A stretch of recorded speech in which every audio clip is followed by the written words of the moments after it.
a gente usa a log verossimilhança dos dados completos, né?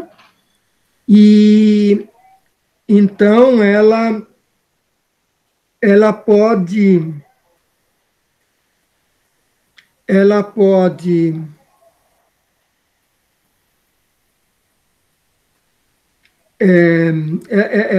pode ser escrita de uma forma mais simples, né, do que a verossimilhança dos dados incompletos. Quer dizer, os dados completos é quando a gente tem todos os dados, quer dizer, essa matriz X, a matriz Z, né, todos os pontos, os vetores de teste e todos os vetores ou o nosso alvo, né, que iria ser representado por uma variável latente, né?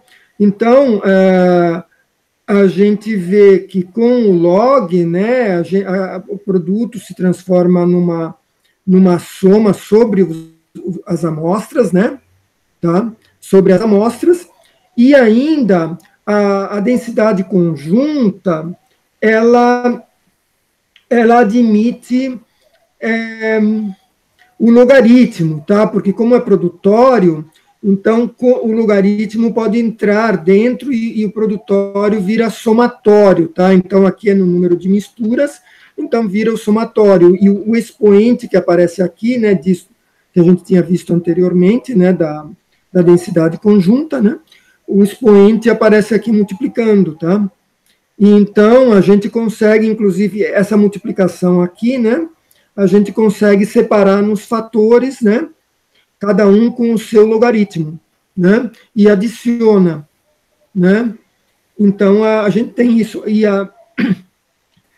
na verdade, ainda dá para fatorar mais, tá certo?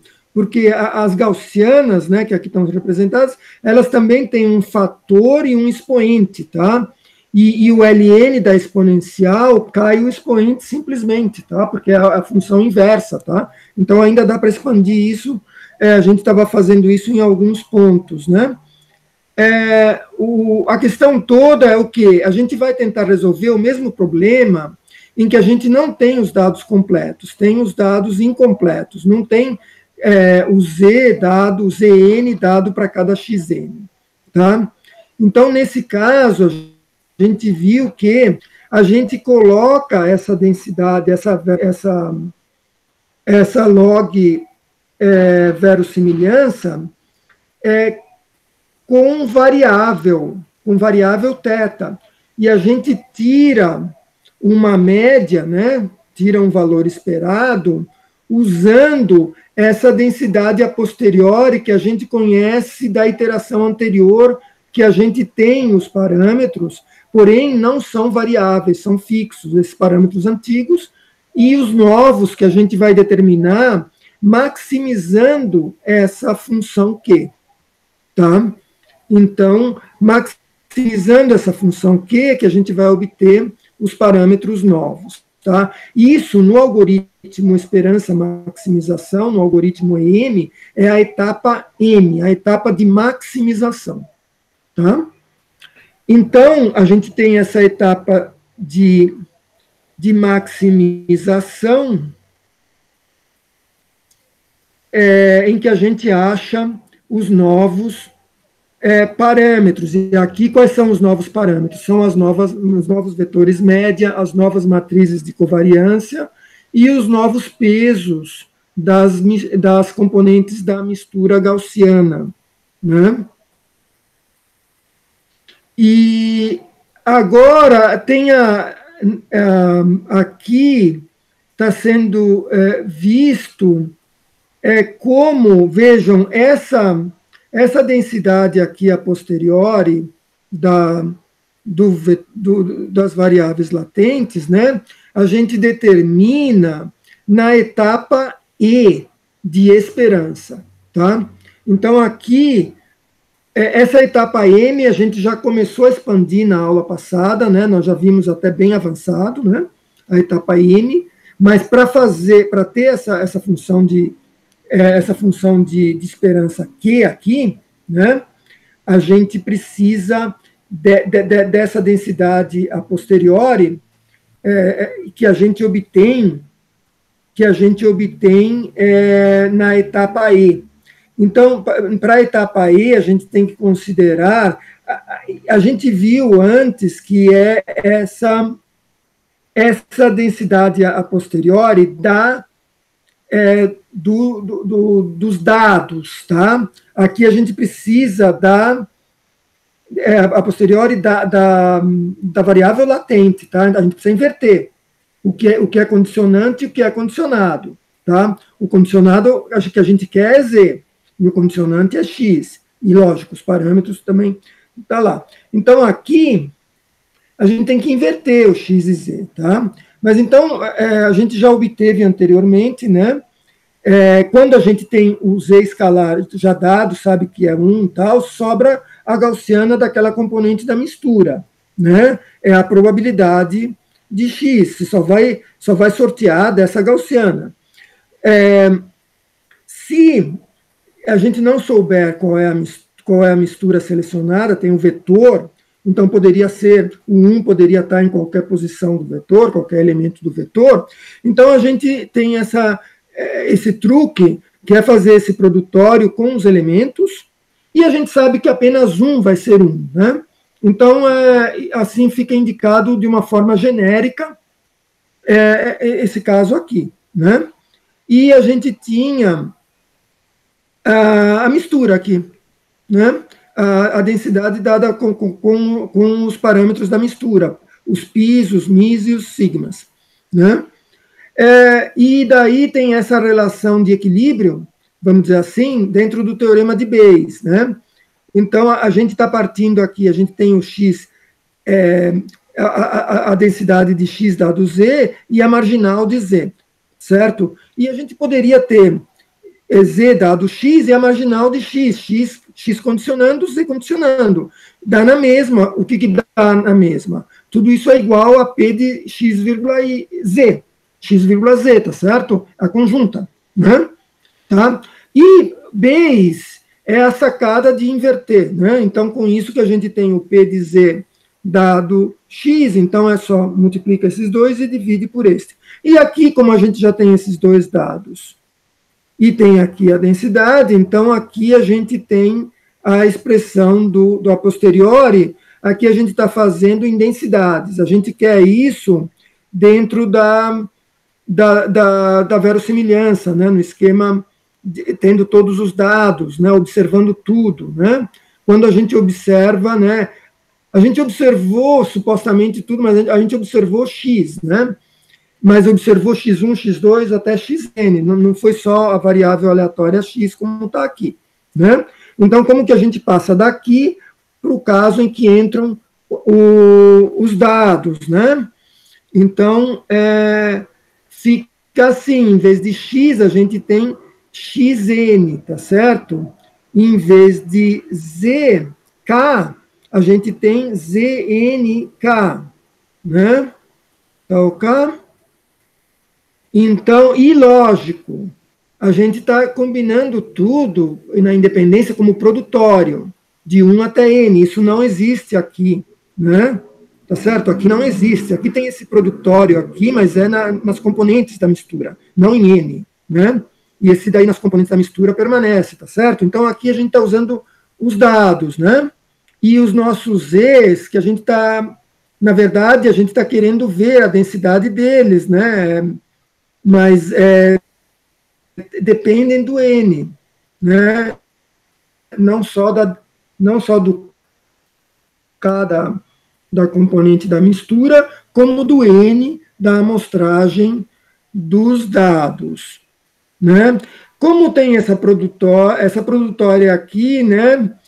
E a gente pode, e aqui também fatora, aqui não é em K, mas fatora em N, né? Então a gente pode obter, em vez do Z maiúsculo, toda a matriz, a gente pode pegar apenas um elemento, né? Um elemento da matriz, né? Mostrando N nos dados e mostrando K na componente da mistura, a késima componente da mistura, né?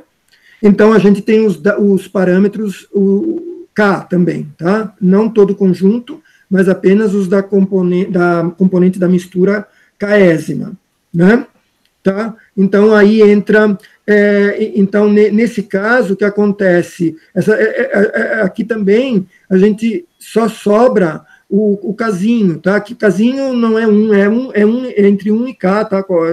Aqui poderia ter indicado essa variável aqui de produtória, outra, I, por exemplo, em vez de K, né? Mas, enfim. Então, a gente tem isso transposto para cá. Aqui embaixo fiz questão de deixar um J, que é diferente do K, para não confundir, né? Tá certo? Então, a gente tem aqui elevado a ZNK, né? Tudo isto, o peso e a gaussiana, tudo elevado a ZNK. Bom, então agora nós temos um caso, né? Na amostra N e a componente K. Tá? Os gamas que a gente viu antes, né? E que, na verdade... Então, o gama que a gente viu antes, né, que era o que? A responsabilidade ou como que eu explico, né? Qual é a parte do xn, que fração do xn eu estou vendo como na componente K da mistura, tá? Então, eu posso indicar isso por esse gama, que é o valor esperado do ZNK, tá certo? Que a gente viu, inclusive, aquele programinha fácil só para ver as etapas E e M, né? Então, o gama ZK, tá certo? É esse valor esperado. Ora, o valor esperado de ZNK, a gente sabe que a densidade, ou a massa aqui, no nosso caso, é uma massa de probabilidades, ZNK, eu tenho duas possibilidades para o ZNK, tá? Que ele valha 0 ou valha 1, dependendo se ele está nessa minha...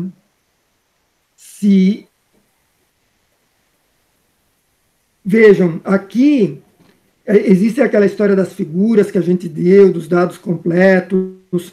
Se eu imagino uma geração, fica um pouco estranho se eu tenho uma componente que está gerando, tá certo? Em geral, é a mistura que gera. Mas eu estou explicando mais ou menos, então eu estou vendo mais ou menos a sombra do meu dado na minha Késima componente de mistura, a soma do meu dado xn. Então, é Zn e Késima mistura, tá? Então, se eu pensar para um caso particular, né, se fosse de geração, ou é 0 ou é 1, tá? Mas eu tenho essa massa. Tem uma probabilidade de ser 0 e tem uma probabilidade de ser 1, dependendo do ZNK ser 0 ou ser 1. Quando eu tiro o valor médio, o valor esperado, eu tenho que somar quando é 0 vezes a Zn, vezes essa probabilidade, toda, né, numerador e denominador, e quando é 1. Mas quando é 0, como eu estou tirando aqui, ele 0, então vai ser só quando vale 1, é a mesma coisa do que a média, tá? Então aqui a probabilidade é a mesma coisa que a média, porque a variável é binária, né? É binária com valores 0 e 1, poderia ser binária com valor 3 ou 5, tá? Então aí eu teria que fazer vezes 3, mais a probabilidade do 5, vezes 5, né? Mas como aqui assume valores também 0 e 1, e eu tenho o valor esperado. Esse valor esperado, né, que se chama média populacional, ele vai ser um número entre 0 e 1, tá? Não é porque Z assume apenas 0 e 1, e como a gente viu naquele exemplinho rodando em Python, né, que pega valores intermediários, né, entre 0 e 1. É o gama, então. Tá? Então, a expressão do gama ficou mais simples, né, aqui embaixo, do que a expressão da massa, certo? Porque basta o valor em 1, né? Tá? Então, eu tenho o gama e... então, agora, vejam, para eu obter voltando aqui, os gamas, então eu posso calcular na etapa E.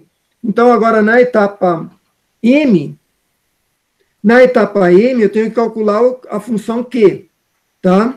Eu tenho, eu não vou exatamente calcular, mas indicar aqui, né, a função Q, tá? Então, eu vou colocar aqui, na verdade, isso daqui é o gama, tá certo? Aqui no lugar, na verdade, aqui eu tenho vários gamas, porque eu tenho uma matriz, tá? Então, eu vou colocar...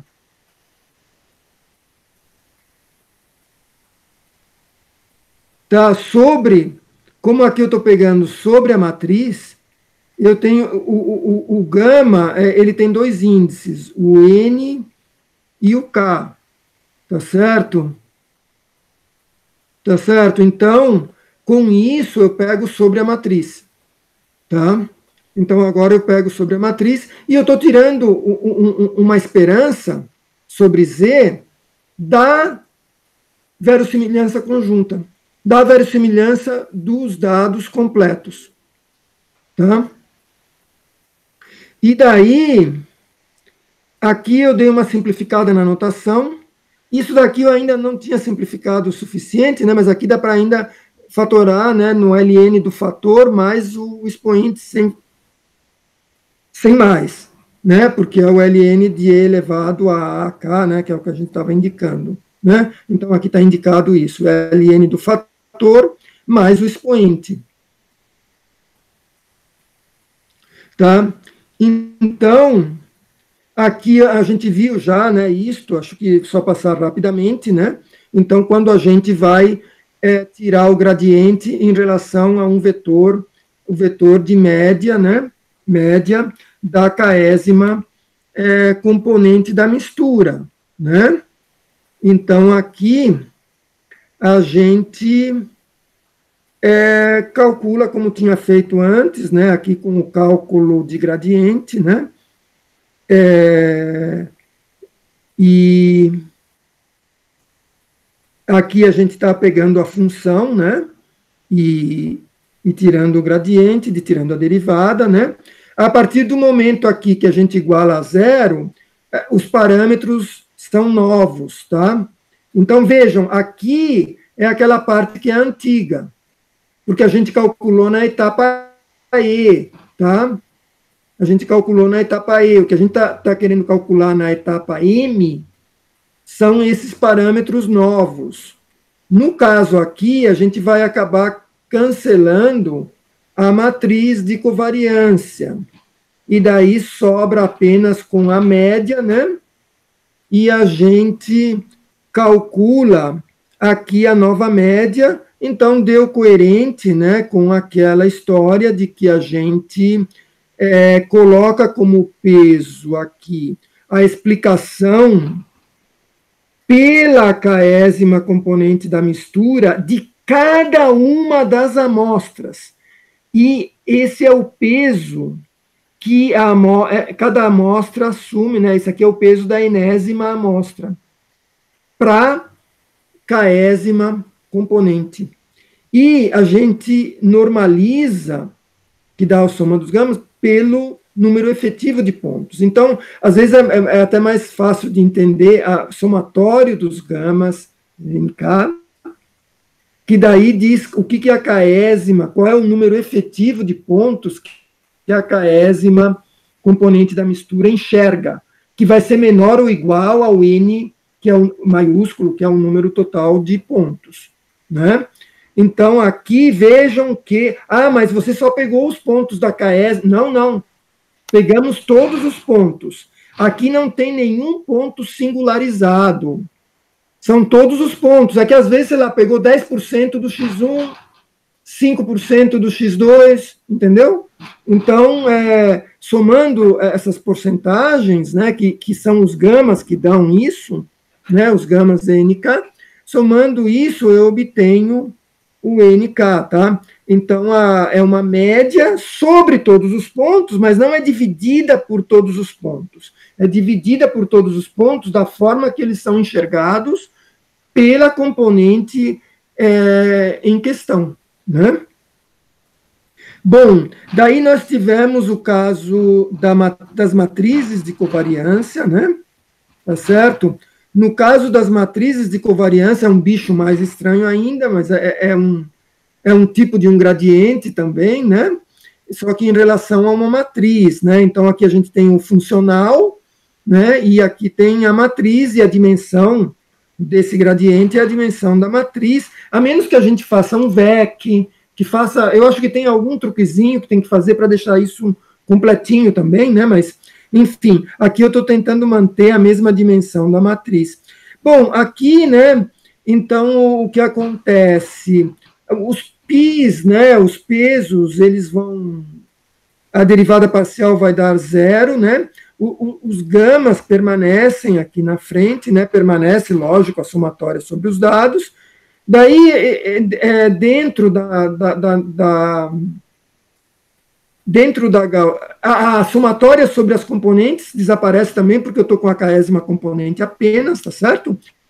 Então, eu fico só com a gaussiana, e tem um fator que vem na frente da exponencial. Esse eu tenho que derivar em relação ao denominador, porque ele é uma fração, 1 sobre dk, né? Então, eu tenho que derivá-lo em relação ao denominador e tenho que derivar o numerador em relação à matriz. E, para a derivada aqui total, eu tenho que fazer agora o expoente, né? Tenho que derivar o expoente em relação à matriz também, tá? Então, com isso, eu tenho essas duas partes. Bom, aqui, aqui foram feitos duas derivadas, né? A derivada do ln em relação ao f, que eu não indiquei, né? Acabei não indicando de novo. Então, é menos 1 sobre fk, tá? Daí eu tenho que fazer a derivada eu tenho que fazer isso, a derivada do fk em relação ao dk. E como o fk é 1 sobre dk, então dá menos 1 sobre dk quadrado, tá? Então está aqui explicado. E o dk é esse aqui, né? Que está no denominador. Daí, derivando esse denominador em relação à matriz, então eu vou ter essa sequência aqui de determinante, né? E o determinante tem um expoente, né? Então eu posso derivar em relação ao determinante, né? E cai o expoente, depois eu tenho que derivar o determinante, não tenho como fugir em relação à matriz, e a gente já viu quanto isso dá. Daí a gente fez a combinação aqui, né? O expoente total do determinante, e aqui o 2πd quadrado, então recompôs um d índice k, recompôs um d índice k, então aqui a gente tem essa derivada aqui, tá? Então a gente precisaria multiplicar essas duas, né? Que a gente vê que vai cancelar esse denominador, só vai sobrar um denominador aqui, né? Mas o fator é o inverso, né? Então também vai cancelar, tá? Mas enfim, daí falta essa derivada do expoente, né? Que é isso aqui, né? Então aqui a gente vê quando a gente deriva em relação a uma matriz no meio, tem que transpor aqui os elementos, e daí tem essa derivada da matriz inversa, e aí essa notação aqui possivelmente pode ter alguns erros, ou ela tem que ser explicada melhor, tá? Mas enfim, dá algo por aí, e então eu obtenho essa derivada aqui, esse gradiente, tá? E quando eu junto as duas partes, então, eu obtenho isto na expressão total aqui, né, da derivada do valor médio da log verossimilhança, né? Eu obtenho, tenho essa somatória e o gama que eu tenho que colocar na frente, tá certo? E eu tenho as duas partes que eu estou somando, beleza? Então, agora, o que acontece? Aqui há um cancelamento, né? E o meio também se cancela aqui, daí eu tenho menos 1, eu posso separar os dois lados da igualdade, em vez de ter esse zero que é a matriz, né, D por D, né? Mas aí eu tenho aqui os dois lados da igualdade, eu cancelo desse outro lado o meio, e eu não posso me esquecer de que essa somatório e o gama, eles também têm que estar aqui multiplicando essa outra parte, tá? Então, estão aqui, vieram para cá e aqui, tá certo? Então, agora, o que está descrito aqui, acho que isso daqui era novo, né? Acho que a partir daqui é novo, né? Em relação à aula passada, né? Então, agora eu multiplico pelo sigma k novo. Vejam, a partir do momento que eu igualei a zero, eu tenho que já dar valor para os meus parâmetros, tá? Aqui eu me esqueci, pessoal, né? Aqui eu tenho que colocar novo, e aqui eu tenho que colocar novo também, tá? Então, aqui são os parâmetros novos, e aqui a matriz nova. Esse gama não, porque esse gama veio da etapa E, tá? Foi calculado com os antigos, né? Tá? Esses gamas, né? Bom, então, eu multiplico agora à direita pelo quadrado da minha matriz, que eu não conheço, né, mas eu ainda vou determinar, que é a matriz de covariância nova, né?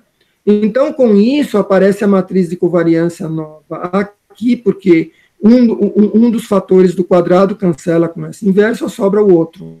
E aqui, os dois fatores do quadrado cancelam, porque a inversa tem dois fatores aqui, né? Beleza? Então, a gente tem isso, vejam, eu tenho isso ponderado, cada um desses produtos diádicos, que dá uma matriz D por D, eu multiplico a matriz, quer dizer que eu multiplico todos os elementos da matriz, pelo gama NK, daí eu vou variando N, eu vou somando em cima, vou acumulando em cima. Então, essa matriz acumulada do segundo membro, tá?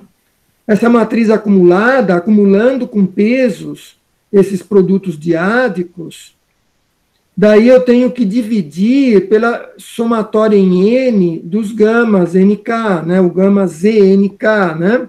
Que eu tinha escrito abreviadamente, né? Então, são os NKs de novo. Então, eu estou tirando de novo média ponderada com os gamas, né? Com os gamas NK, e eu tenho que dividir pelo número efetivo de pontos da késima componente, do mesmo jeito que eu fiz no caso dos vetores de média das componentes gaussianas. Beleza? Então, agora, o que me falta para terminar a etapa M? Já calculei de θ novo, já calculei os mi novos e as sigmas novas. Faltam os pis novos, né? Os pesos das componentes da mistura. Isso ainda na etapa M, tá? Então, eu coloco de novo essa verossimilhança média, que na verdade é aquele Q, né? É aquela função de esperança Q, tá? Então, agora aqui eu já separei, né, o fator multiplicativo, que tem o ln e o expoente, porque é o ln de E elevado a AK, então dá simplesmente AK, tá? E aqui tem a novidade, como tinha no caso que a gente viu anteriormente dos dados incompletos, né, usando a verossimilhança dos dados incompletos, que a gente tem a restrição que os pesos π índice K formam uma função massa de probabilidade. Então, somando sobre todas as componentes da mistura, tem que dar 1. Mas como para usar o lagrangiano eu já estou vacinado, e sei que é bom que fique igual a zero no segundo membro. Então, o 1 que estava no segundo membro, eu passei para o primeiro, então fica menos 1. Então, eu tenho aqui a minha restrição. A restrição, o primeiro membro da restrição escrita dessa forma, eu tenho que multiplicar pelo multiplicador de Lagrange, lambda, e somar com a minha função objetivo anterior, que era essa verossimilhança média, para formar o meu lagrangiano. Se eventualmente eu tivesse mais restrições, eu colocaria mais lambdas. Vocês vão falar, mas você não falou que tinha K maiúsculo mais uma restrições? Sim, tinha K maiúsculo mais uma restrições. As outras restrições são o quê? Π1 em módulo é maior do que zero. Π2, na verdade, eu teria que, na verdade, poderia dizer até que tem 2K mais uma restrições, né? Porque Π1 tem que ser maior ou igual a zero e menor ou igual a 1. Π2 tem que ser maior ou igual a zero e menor ou igual a 1. Essas restrições, elas não... Eu não consigo colocá-las diretamente desse jeito, tá? E a gente vai testar isso.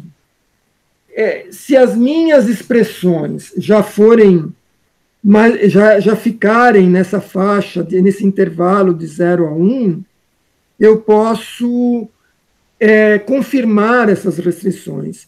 Se não, se houver possibilidade de que elas extrapolem isso, eu tenho que administrar, tá, pessoal? A administração de restrições no problema com Lagrangiano não é uma coisa que dê para colocar completamente no manual, tá?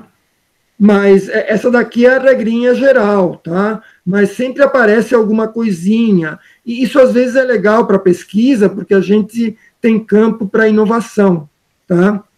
Então, às vezes, o jeito como você resolve isso é inovador, dependendo de como... Porque, veja, às vezes, os lambdas vão ser variáveis novas no nosso problema. Vejam, a gente está aqui numa proliferação de coisas novas. O Z não era variável da nossa mistura. A gente colocou o Z como variável latente. De outra forma, a gente poderia chamar Z também como variável faltante, missing variable, como variável desconhecida, unknown, né? Variable. Se a gente tem os dados completos, ela não é desconhecida, ela é observada, tá? Mas, enfim. Aqui a gente entra com variável para resolver esse nosso probleminha dentro da etapa M, uma parte da etapa M, tá? Mas entramos com uma variável a mais, lambda. Essas variáveis a mais, dependendo do tipo do problema, a gente pode calculá-las, veja, dependendo do tipo de problema e dependendo da nossa abordagem de resolução. Elas podem ser calculadas ou não explicitamente.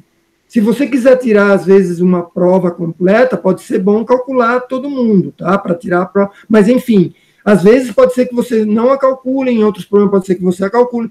Então, no nosso caso, nós introduzimos uma única variável e a gente está de olho que π índice K tem que ser maior ou igual a zero e menor ou igual a 1, cada um deles. Tá? Bom, com esse Lagrangiano, com essa restrição de ser função massa... Então, a gente coloca o gradiente... Aqui não é nem é um gradiente que degenerou numa variável parcial apenas, porque é um escalar aqui. Para a componente K, só tem um peso que é um escalar. Né? Aqui, como eu já igualei a zero, vejam, aqui é um zero escalar, não é vetor, não é matriz. Como eu já igualei a zero, então eu já coloquei aqui o novo, né, o valor novo, tá? Então, quando eu derivo isso daqui em relação a π índice K, essa somatória aqui, ela implode, né? Ela implode, só fica o valor Kzinho, que é um dos valores entre 1 e K maiúsculo, né? Então, eu tenho gama, que multiplica o ln de π índice k. A derivada do ln é o recíproco, é 1 sobre π, né? Vezes o gama que está aqui. Aqui não comparece π índice k, tá? Então, aqui é zero. Então, agora, prosseguindo depois do L barra, a gente tem isto aqui. Quando a gente deriva em π índice k, dentro dessa somatória, só 1 aparece, e quando eu derivo, dá 1 vezes lambda, então dá lambda. Tá certo? Então, eu obtenho o lambda aqui. Aqui, vejam, aqui já é um ponto onde a minha criatividade lagrangiana tem que começar a trabalhar, tá? E nesse caso, a criatividade é o seguinte: eu coloco uma somatória para obter a minha condição aqui, tá?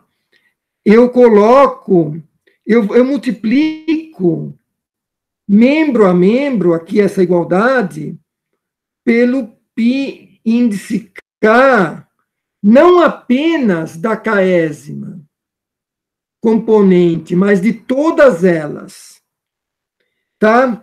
Para cada uma delas. Então, eu vou ter k maiúsculo igualdades, tá? Porque eu estou imaginando todas as componentes da gaussiana. Daí, eu somo todas essas. Essa igualdade aqui deu cria, k maiúsculo vezes. E eu multiplico cada uma delas pelo seu π índice k, tá certo? Então, aqui eu estou tratando todas as componentes da mistura, tá? E agora eu estou fazendo um somatório em k. Ora, eu posso entrar com um somatório em k para dentro do somatório em n, tá? Porque tudo que tem k está para a direita, esse cara não tem k, tá? Então, eu posso entrar aqui, daí, aqui, tem o seguinte, eu separei esse somatório em dois aqui, tá? Eu coloquei um outro somatório só para esse fator aqui, né?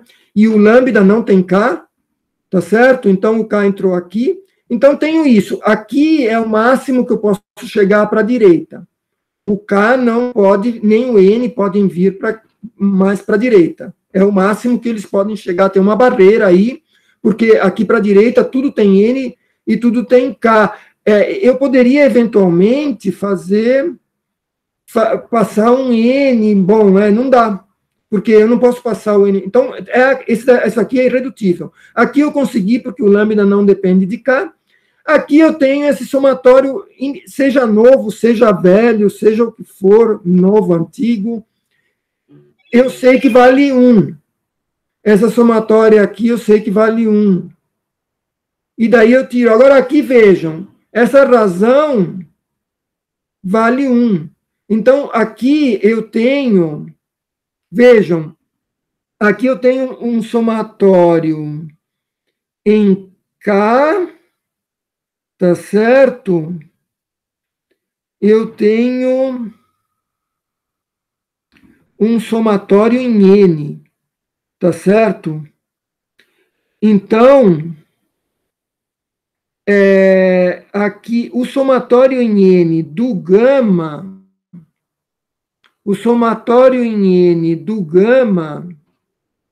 dá N índice K, tá certo? O somatório em N do gama dá N índice K. E o somatório em K vai dar quanto?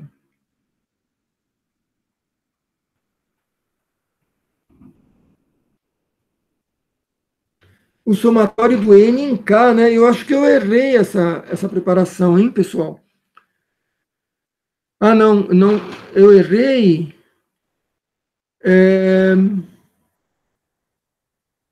Não, deu N, tá certo? Aqui deu N, tá certo? Então, vejam, esse cara, se eu trocar de novo, se eu trocar aqui o N e o K, eu posso, porque eu só tenho gama NK aqui, tá? Tanto faz. Quando eu somo em N, eu tenho o N índice K. Depois eu somo em K, eu somando todos os NK, eu tenho N, todos os meus pontos, tá? Então, aqui, eu fiquei com N mais lambda, tá certo? Porque isso aqui deu 1, N mais lambda é igual a 0. Como N mais lambda é igual a 0, quer dizer que lambda é menos N. Beleza? Então, eu usei todas as componentes da mistura. Agora eu vou para a caésima de novo, que eu estou com foco na caésima. Então, eu venho na caésima, nessa linha aqui de novo. Tá? Então, eu venho aqui na caésima e eu vejo o seguinte: somatória em N aqui, desse gama, é o N índice K. Tá?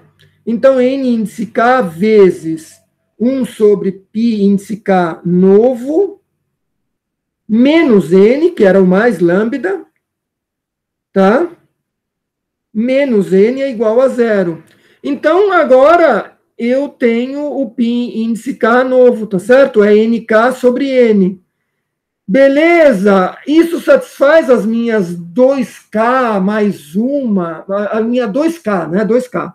As minhas outras 2K restrições, NK é não negativo. N também, eu diria até positivo. Quando eu divido, eu sei que o NK, no máximo é N, quando daria 1. Mas, em geral, vai ser menor do que N. Então, eu satisfaço as minhas outras 2K restrições. Beleza, pessoal? Ué, isso deu igual àquela nossa primeira condição. Deu. Mas a gente está confirmando.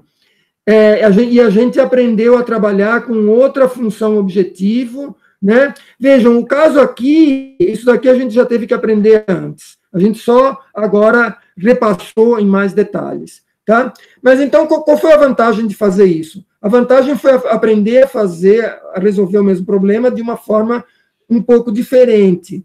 O negócio todo é o seguinte, é que esse tipo de resolver a coisa, ele é geral para o algoritmo EM. Então, a nossa ideia aqui é a seguinte, é agora descolar um pouco de GMM. Descolar um pouco de GMM e abordar mais o algoritmo EM de forma geral. Pessoal, o algoritmo EM é muito geral em estatística matemática. O pessoal menciona, assim, facilmente, o Dempster e mais os coautores dele lá, que publicaram o artigo sobre a esperança maximização, muito gratuitamente, tá? Olha, você vai lá ver o artigo, você acha que os caras se enganaram na referência. Porque o que o pessoal fala lá parece que é outra coisa, tá? Porque eles abordam o problema de uma forma mais geral. Nós aqui estamos muito mais palpáveis, concretos, do que aquele artigo. Quem tiver curiosidade, vá atrás do artigo do Dempster, tá? Eu confesso para vocês que eu ainda não absorvi completamente aquele artigo, tá? Embora a gente vê umas coisas, mas então, nesse caminho do GMM, a gente vê como foi aplicado para GMM, e esse tipo de truquezinho aqui, de bolar a função objetivo, né? Mais ou menos o jeitão que é usado. Eles não falam em variáveis latentes, eles falam em variáveis faltantes, variáveis desconhecidas, eu não sei, tem vários termos que são usados, tá? Porque, na verdade, sempre tem essa história de que você tem um problema dado em algumas variáveis e você consegue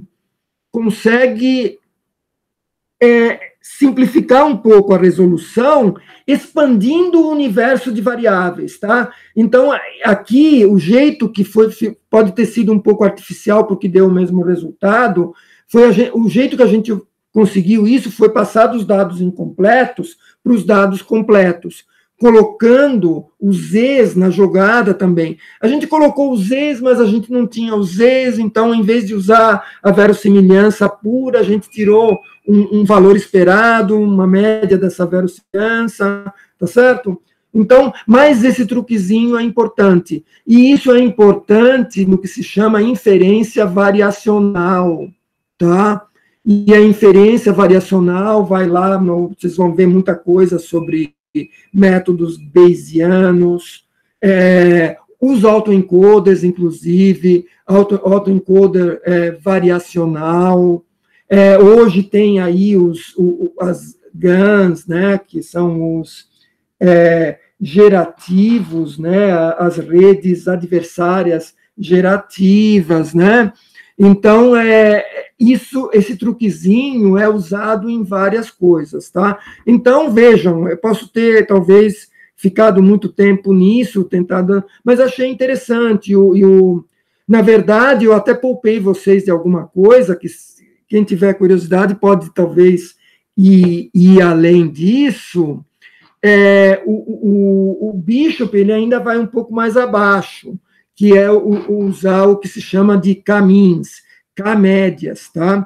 K-médias é ainda uma forma mais primitiva do que as gaussianas, tá? Então, você tem, na verdade, é como se fosse umas gaussianas meio degeneradas, um negócio meio determinístico. Então, essas explicações parciais, elas ficam diferentes. Você vai ter os gamas, ou eles são 1 ou são 0, tá? Quer dizer, você vai ter os agrupamentos, os clusters, tá? Mas eu resolvi não começar daí, começar do GMM. Tá ok, pessoal? Então, agora, a etapa seguinte aqui na apresentação, e que supostamente vai fechar, pelo menos, o que eu tenho para apresentar.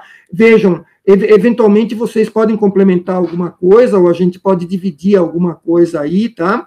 Para chegar mais próximo dos sistemas aí, dos modelos mais recentes, tá? Então, agora entrar no algoritmo EM de uma forma mais geral, tá? Então, bom, não sei, se não tiver nenhuma questão sobre essas transparências, eu vou sair dessas transparências e eu vou entrar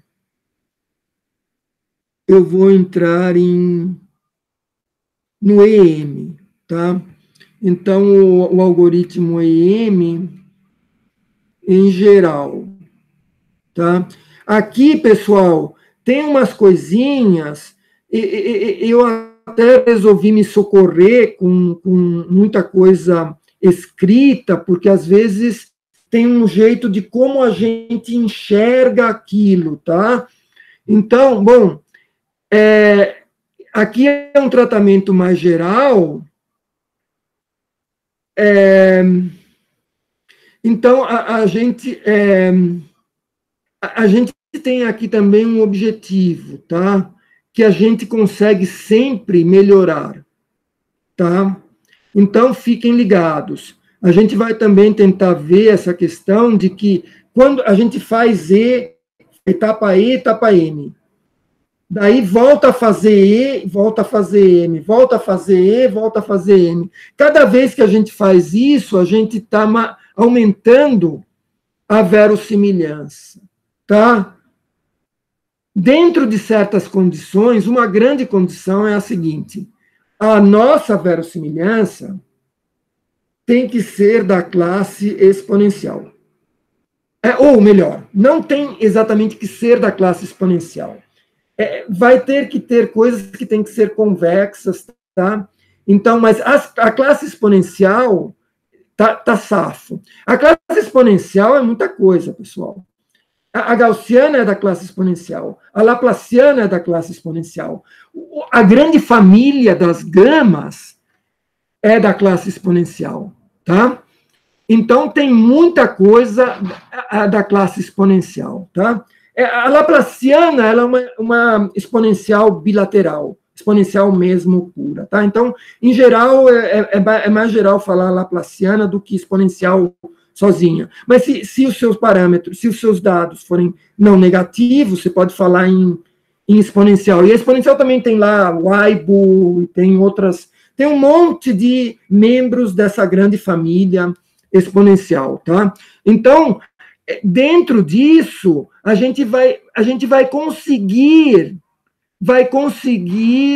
mostrar que a verossimilhança em etapas sucessivas, em épocas sucessivas, como vocês quiserem, iterações sucessivas, ela não cai. Pode ser que ela não suba, pode ser que ela suba pouco, tá? Mas não vai cair, tá? Ah, mas a minha está caindo. Se você não teve erro de algoritmo, pode ser problema numérico, tá? De precisão numérica, tá? Bom, qual é a grande chave que a gente vai ter nisso? A grande chave, pessoal, é a divergência de Kullback-Leibler. Se lembram da divergência de Kullback-Leibler? Eu não vou usar aqui demais o que a gente viu, só um dos resultados.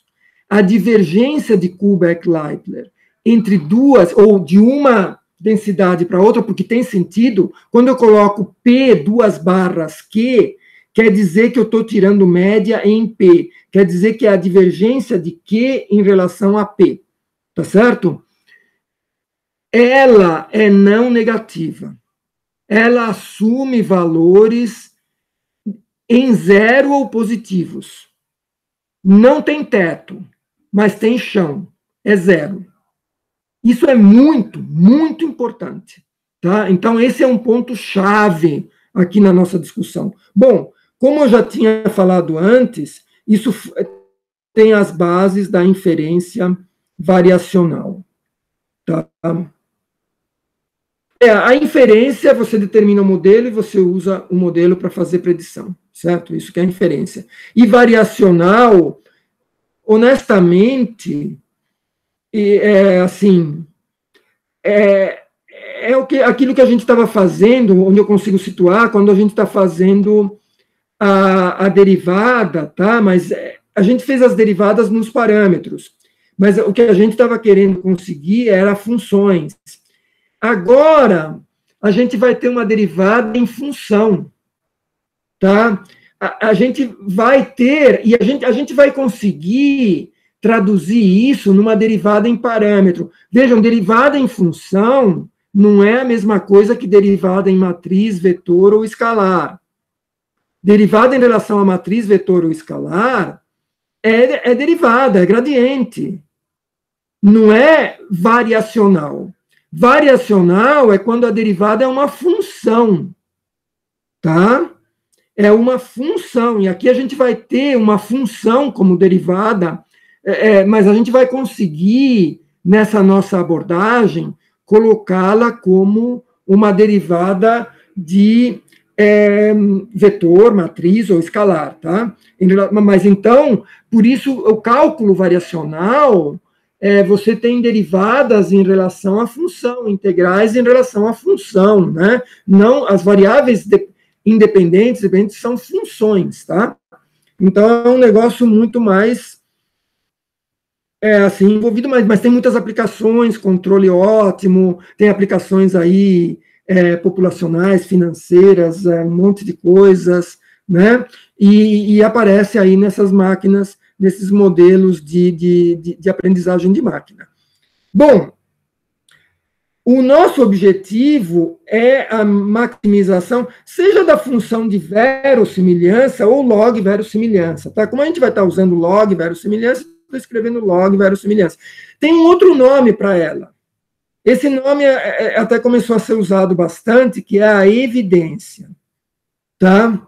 Então, a gente tem aqui, ora a gente vai chamar de log verossimilhança, ora vai chamar de log evidência, ou às vezes pode tirar o log, mas às vezes está usando o log, tá? Tem que ver lá o contexto, né?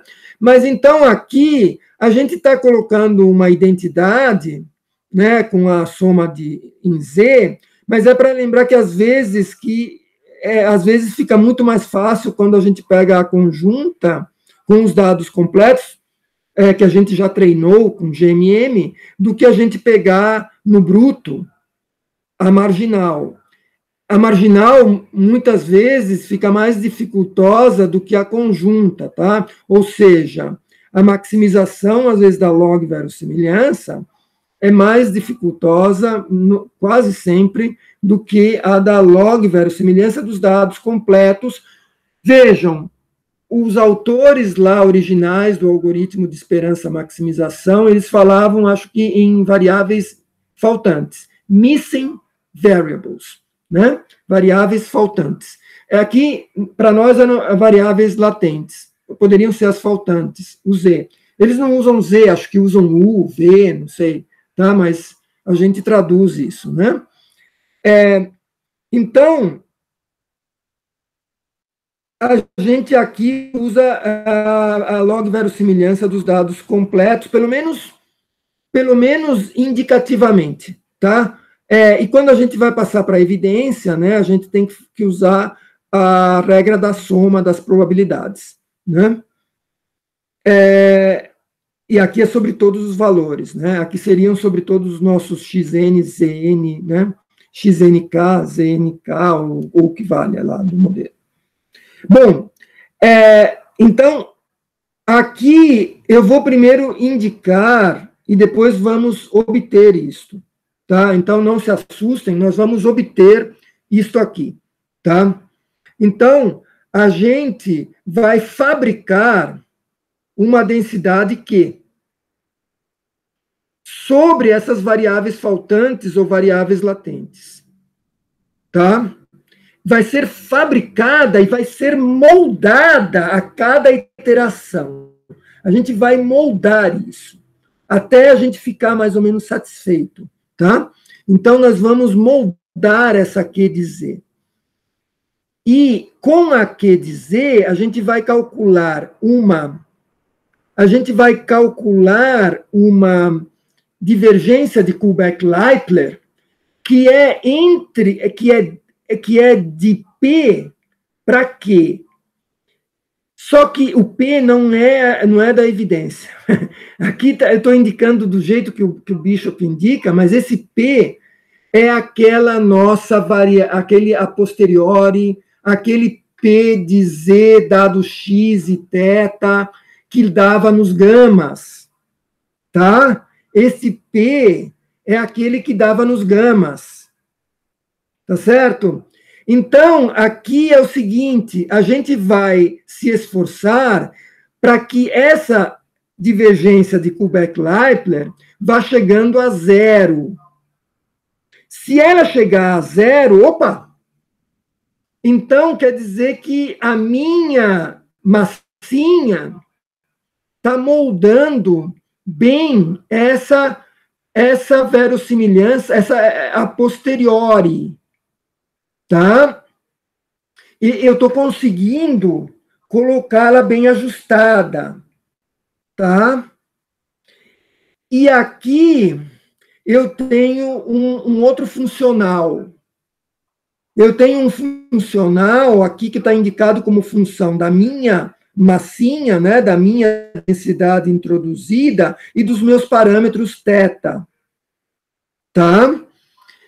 O que acontece? Esse funcional está sendo somado é um funcional que vai ser não negativo e ele está sendo somado com outro número que é não negativo.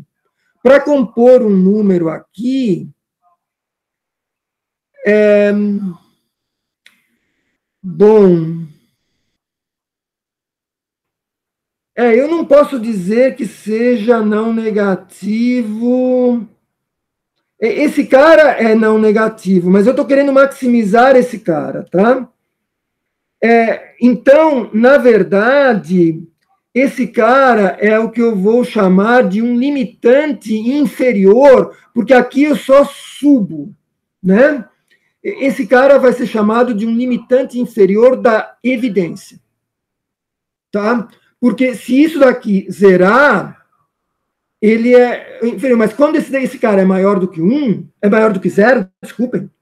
Quando esse cara é maior do que 0, inclusive pode ser 1 milhão esse cara. Quando esse cara é maior do que 0, eu tenho menos do que a evidência aqui. Tá? E eu estou querendo, na verdade, zerar esse cara, ou por outra, eu estou querendo que esse limitante inferior da evidência atinja justamente a evidência. E eu vou ficar feliz a cada rodada EM, no E, eu vou ficar extremamente feliz, porque eu vou fazer que ele bata lá, bata no meu teto, tá? E é dado pelos meus dados na evidência, tá? Então, vamos lá. Esse é chamado de limitante inferior da evidência, ou em inglês, evidence lower bound. E eles abreviam em inglês desse jeito muito mnemônico, né? Elbow, tá? Então, esse L de limitante, né, aqui caligráfico, é função, vai ser esta função da nossa massinha, né, de moldagem. E, ó, aqui tá a conjunta.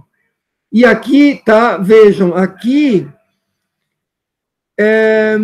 não, espera um pouco. É isso, né? Tá. Aqui eu tenho, então, vejam que aqui eu tenho a verossimilhança conjunta, tá certo? E eu estou comparando com a massinha, mas vejam que isso daqui está parecendo... Eu poderia pensar nisso até em termos de KLD, né? Eu poderia pensar nisso em termos de KLD também, tá? Mas nesse contexto a gente não está chamando de KLD, tá? Então, sendo KLD, então eu posso pensar que é não negativo também, tá? Porque, na verdade... não é porque eu teria que ter o que aqui em cima, né? É menos, é o inverso, né? Bom, enfim. Mas a KLD é isso, e ó, vejam, o que eu estava falando para vocês, é a posteriori das variáveis desconhecidas, das variáveis faltantes ou das variáveis latentes, né? Condicional. Tá? Aqui sim é KLD, mas não é em cima, mas eu coloquei esse menos na frente, tá? Tá certo? Então, aqui eu tenho isto. Então, essa decomposição da log evidência é válida para qualquer densidade. Quando eu começo com a minha massinha, eu posso fazer o que eu quiser, tá? Vai valer essa expressão aqui, ela vale, tá? Como que eu vejo isso? Bom, aqui eu só estou dizendo,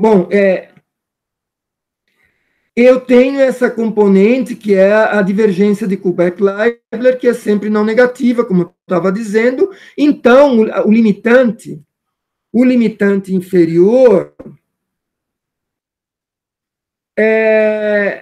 sempre vai ter essa folga da KLD, que de repente, se a KLD for 0, fica com uma folga, fica justo ou sem folga, se vocês quiserem. Tá? Então, o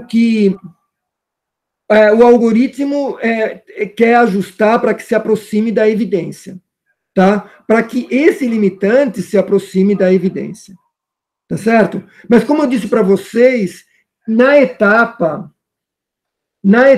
E, a gente vai levá-lo até a evidência, né? A gente vai levá-lo até a evidência. Na etapa M, a gente vai perder isso.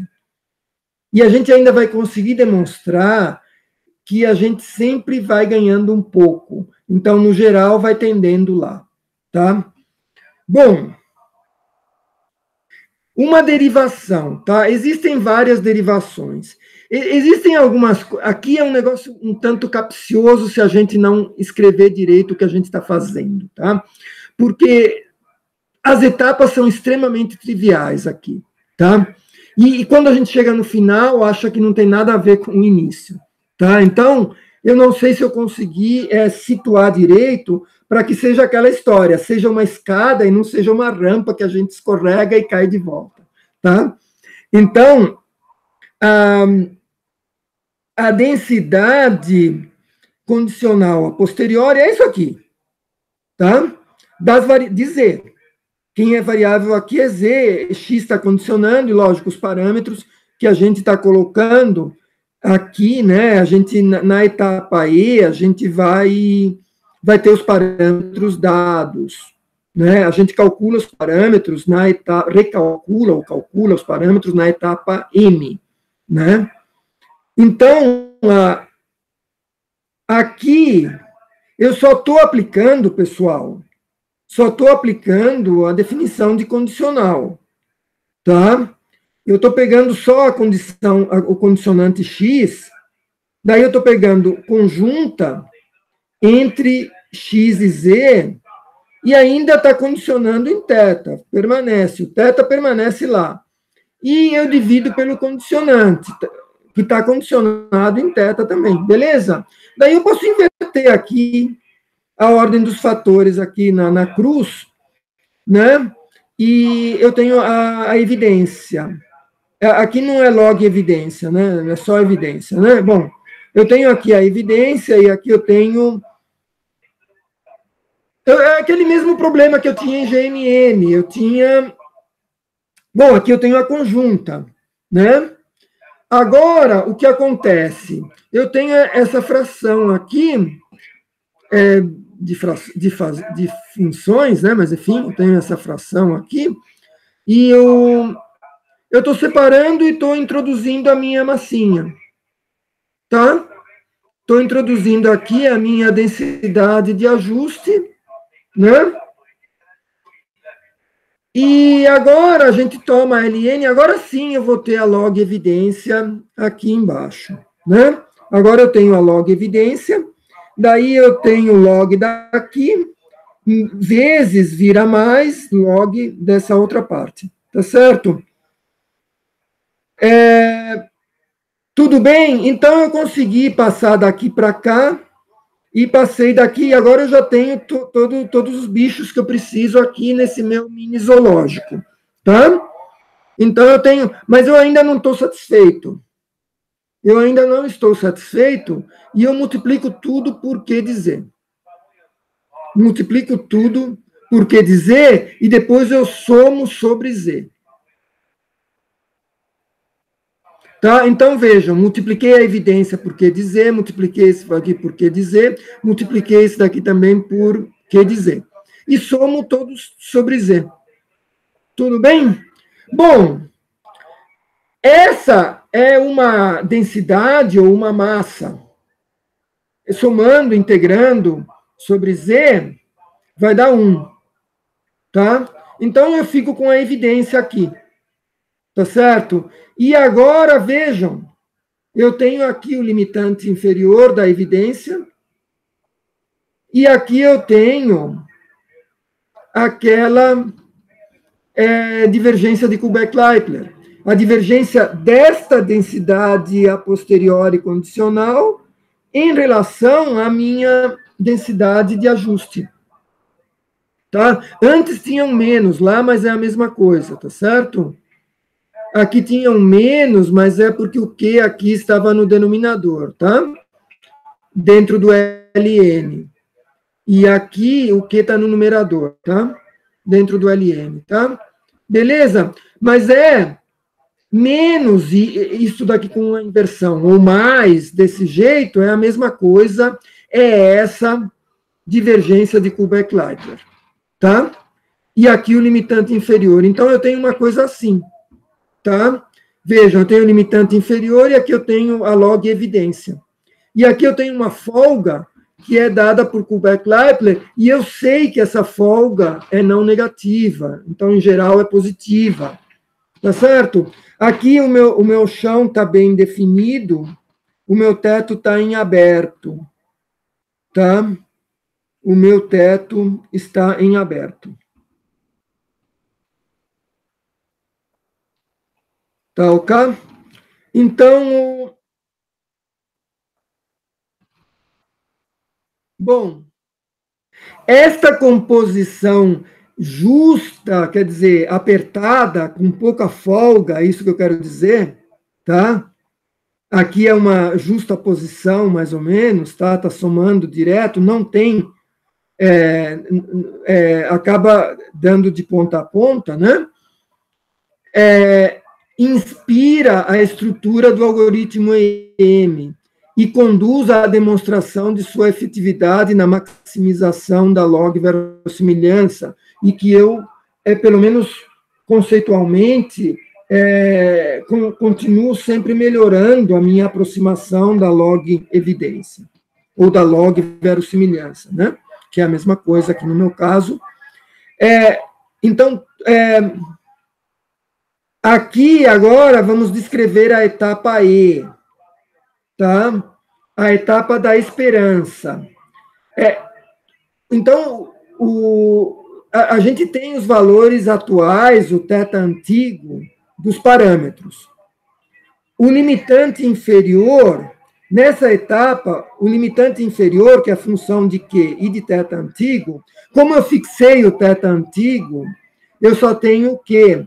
E eu vou maximizar, vejam, eu vou maximizá-lo em relação a Q. Eu tinha que tirar uma derivada em relação a uma função.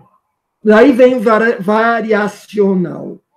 Tá? Daí vem o variacional. Só que aqui a gente vai ter uma sacadinha para não ter que fazer a operação assim diretamente, pelo menos nesse caso. Tá? Bom, a gente tem esta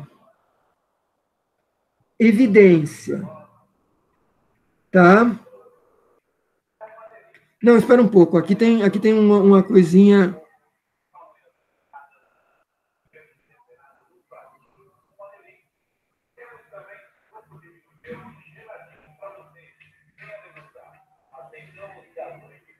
Ah, tá. A evidência, ela não está dependendo de quê? Tá? A evidência não está dependendo de quê? Vejam, essa evidência, ela é uma verossimilhança, né? Um log aqui, log verossimilhança, tá? Isso quer dizer o quê? Ela é função de θ, porque x eu conheço no meu treino, tá? Ela é função de θ. Uma vez que eu fixei o θ, eu conheço o valor, tá certo? Então, assim, de uma forma geral, eu não tenho a evidência porque eu não tenho o modelo. Mas uma vez que eu tenho os parâmetros do modelo, eu tenho o modelo, pelo menos nessa etapa. Então, eu tenho o modelo. Se eu tenho o modelo, então eu anulo a divergência. Eu faço o meu limitante ser igual à minha log evidência. Eu fico feliz dentro dessa etapa aí. Tá certo? O ruim da história é que o meu θ final não é esse daqui. Tá certo? Mas pelo menos até nesse ponto, eu tenho conhecimento de causa para fazer isso. Vejam, pessoal, vejam como que, às vezes, você transpor e entrar no absurdo pode te dar a chave para resolver o problema.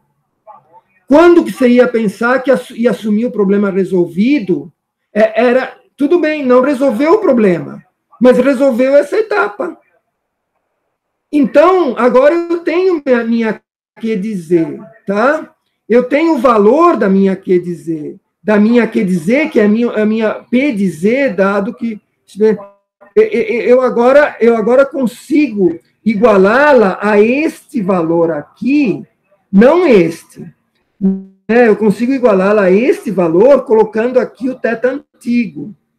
Vejam que isso daqui tem muito o sabor do gama de ZNK. tá certo? Tem muito sabor do gama de ZNK, tá? Bom, agora eu passo para a etapa M, tá? Eu passo para a etapa M. Agora, é aqui dizer que é mantida fixa. Vejam, é fixa, mas ela é uma função de Z, ela não é uma constante. Tá? Ela é uma função que, como função, ela é fixa, tá? Então, aqui eu quis escrever isso de uma forma bem explícita, tá, pessoal? Então,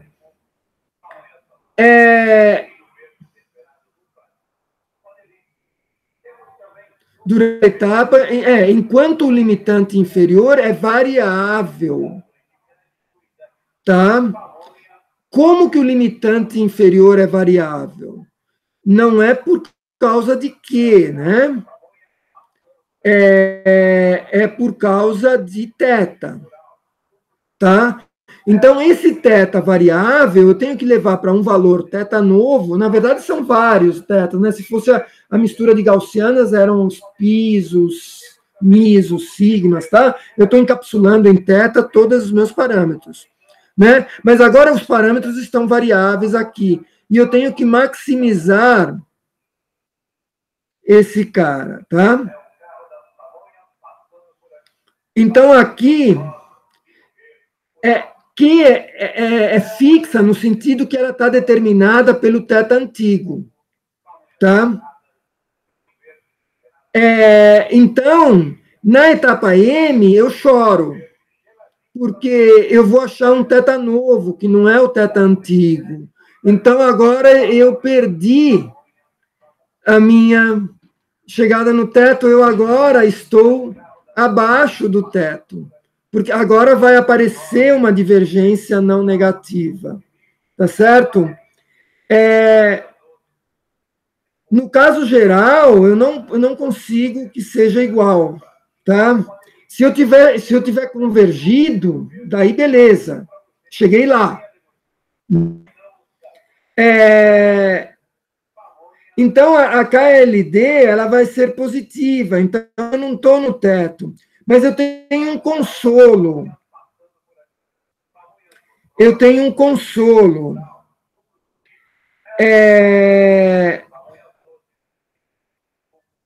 Em cima do ln de P da evidência com θ antigo, que seria esse nível tracejado, o que eu estou ganhando, o que eu estou ganhando aqui na evidência é maior do que o que eu estou perdendo aqui por causa da divergência, tá? Então,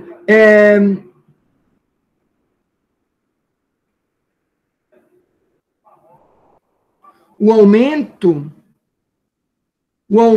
da log verossimilhança é maior que a subida do limitante inferior, tá?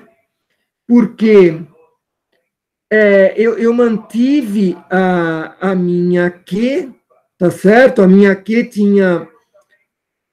tinha conseguido se igualar, né? No caso E, né? Mas agora eu vou, recalculando os parâmetros θ, eu vou introduzir uma divergência positiva, tá certo?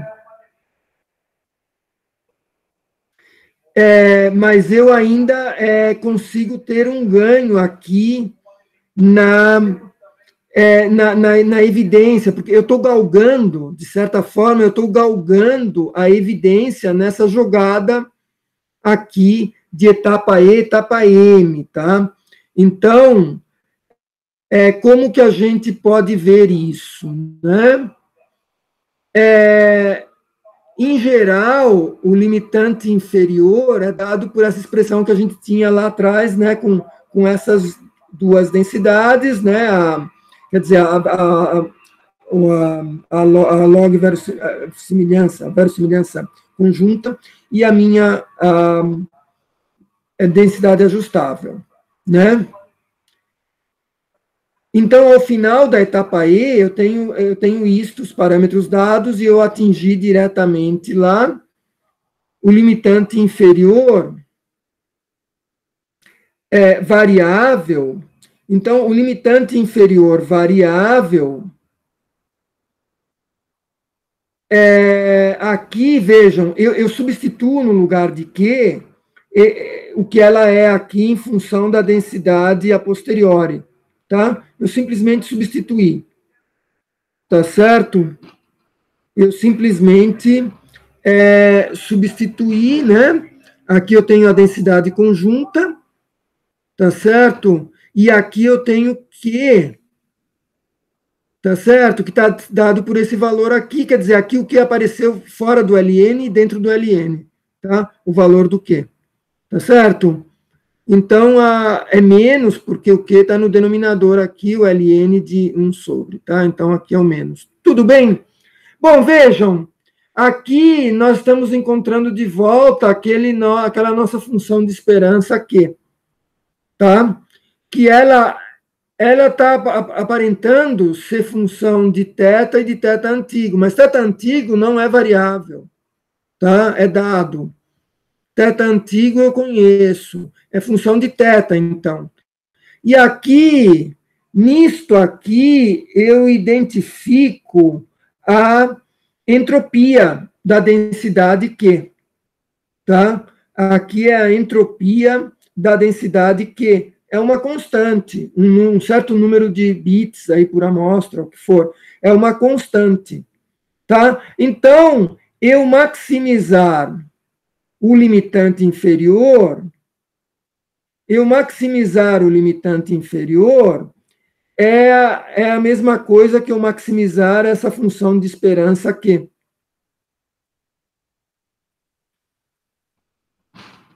Então, inclusive, né, se a minha verossimilhança conjunta,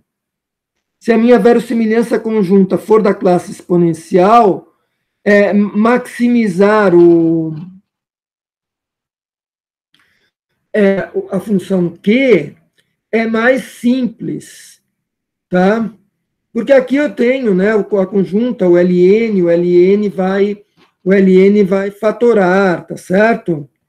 Então, isso é mais simples do que maximizar a marginal, tá? A marginal pode ter os problemas, tá? A gente viu o problema que tinha lá do LN da soma, no caso do GMM, né? Então, porque o P de X era dado pelo GMM, né?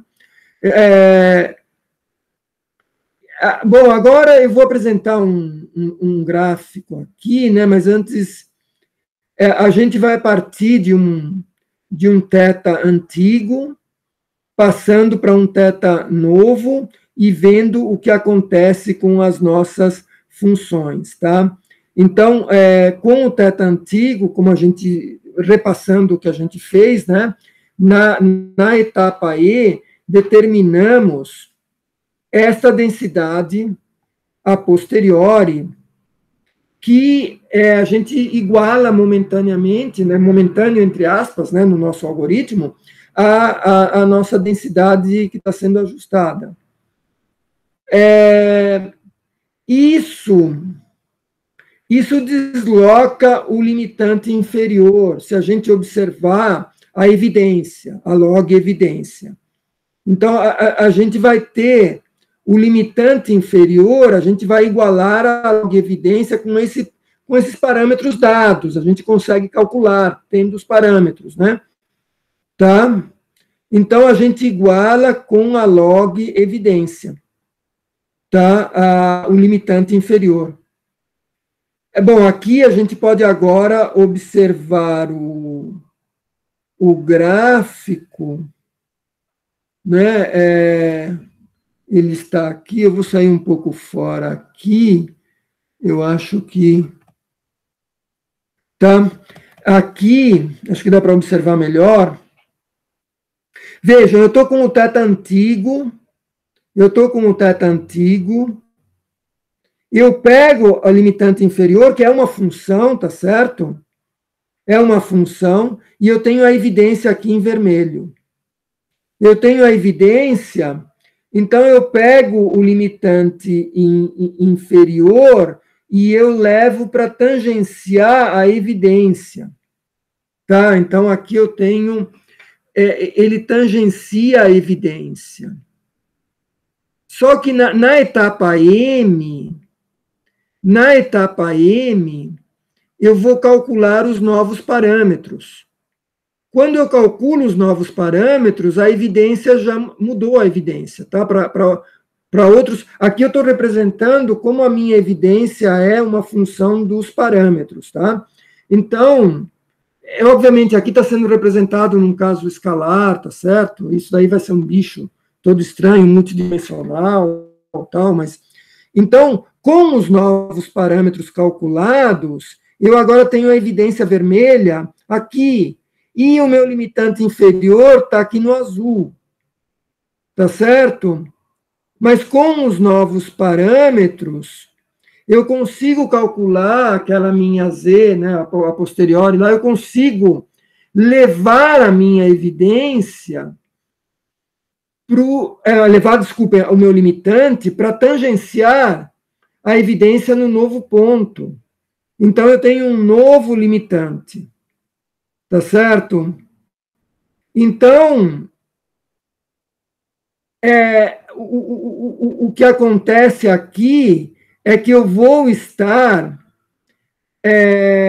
aqui com um limitante inferior. Não, eu só vou conseguir levar isso para o verde na nova etapa E. Então, eu tenho uma etapa E1, vamos dizer, uma etapa M1 em que eu perdi a tangência. Tá certo? E daí, numa etapa E2, eu recalculo esse limitante inferior para ficar tangente. Tá ok? Não sei se ficou claro isso. Então, vamos tentar ver a contada da história, né? A contada da história...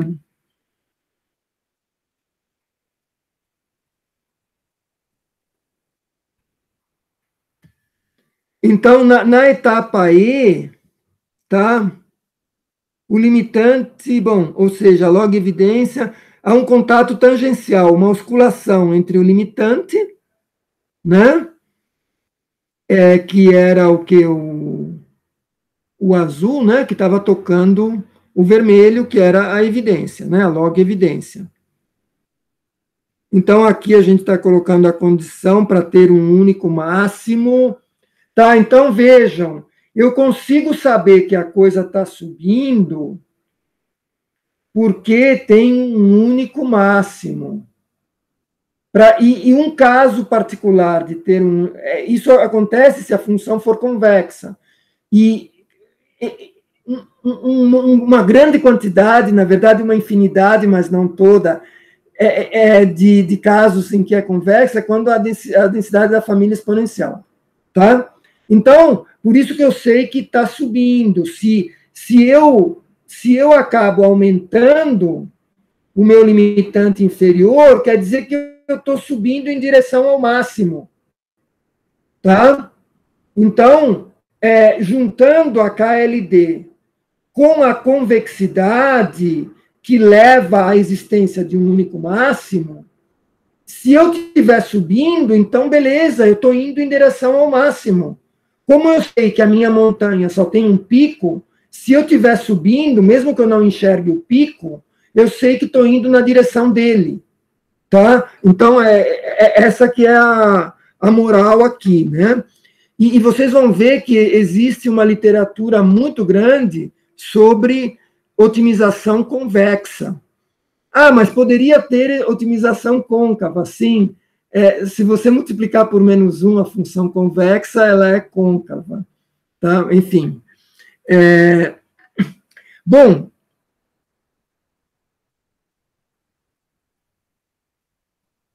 em log, tá? No nosso caso, em log, né? Dá isso, né? Bom, na etapa M, o limitante é maximizado e obtém um valor novo para o θ. E um valor novo para a evidência. E a gente perdeu a tangência, a gente está abaixo com esse limitante. Tá? Então, na etapa E seguinte, constrói-se um limitante tangente à verossimilhança no ponto novo. Tá? Então, é isto aqui, né? Tá? Então, vejam, o azul perdeu, né? Mas quando a gente, na etapa E seguinte, tá certo? Na etapa E seguinte, a gente consegue, de novo, chegar lá, e lógico, de novo, na etapa M seguinte, a gente vai perder a tangência, e daí vai, e a gente vai conseguir ir chegando para o máximo, que a gente sabe que é único, se a nossa função for convexa. Tá ok? A gente poderia analisar tudo com função côncava se a gente usasse a negative log likelihood, né? A verossimilhança logarítmica, log verossimilhança negativa, né? Tá? Bom, pessoal, acho que até aqui, né, que eu tenho, isso daqui entra num campo que dá para analisar um monte de coisas. Às vezes, esses limitantes têm umas expressões enormes, umas expressões bem complicadas, tá? Então, não é assim tão simples, mas o que está por trás é isso. A massinha de moldar, a gente... muitas vezes essa massinha de moldar é uma gaussiana, né? Às vezes o pessoal tem que usar... bom, nas implementações, às vezes você sai de uma gaussiana com média zero e com variância identidade, né? No caso D-dimensional, no caso unidimensional, seria 1, né? Tá? E daí você vai moldando, né? Coloca lá os parâmetros, né? Mas você sempre vai ter os parâmetros, os θ aí, né? Que a gente vai ajustando, tá? Então, vejam, foi uma boa plataforma, né? Eu acho o GMM, né? E aqui se a gente fosse falar de uma forma geral aqui, sem ter falado do GMM, acho que não ia colar, né, pessoal? Né? Agora, eu não sei se colou, né? Espero que tenha colado ou não descole tão rápido, né?